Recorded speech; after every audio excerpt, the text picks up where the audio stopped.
A 64-year-old Little Falls man is behind bars tonight, accused of killing two Little Falls teenagers who had broken into his home.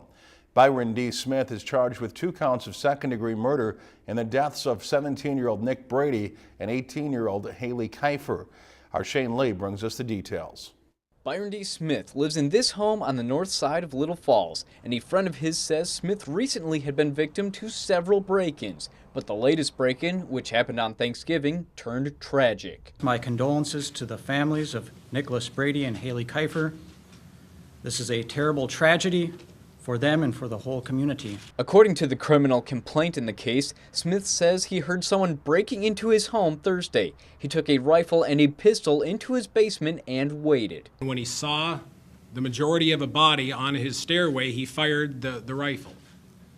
The person fell to the bottom of the stairs, and Mr. Smith said that he then fired several more rounds at point-blank range. Smith says he dragged Brady's body into another room and returned to his chair, awaiting the approach of a second pair of footsteps. Smith fired when he saw the majority of KIFER. The second body fell to the floor, laid at the bottom of the stairs, and he then pumped several more rounds from his pistol into that person. Smith dragged KIFER over to Brady's body. KIFER was still gasping. Mr. Smith told us he then placed his .22 caliber pistol under the victim's chin and fired a final shot.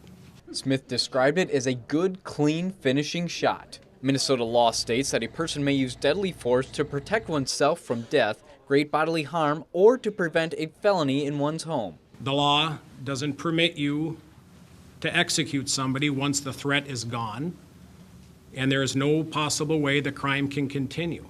The law also requires a person to contact law enforcement and attempt to render aid. Smith did not contact the authorities. In fact, the Morrison County Sheriff's Department did not hear about the incident until a neighbor reported suspicious activity around 1 p.m. on Friday. Smith acknowledged that neither of the victims had a weapon, but he remained fearful the entire time that they might. At Smith's first court appearance, Middendorf referred to the case as a cold-blooded murder. I would refer you to the complaint that was filed this morning. I think that speaks for itself. Smith's friend John Lang told reporters Smith has the right to defend himself. Other members of the community say he went too far. I hope that he goes to jail for a very, very long time, prison for a very, very long time. I would ask that people not rush to judgment.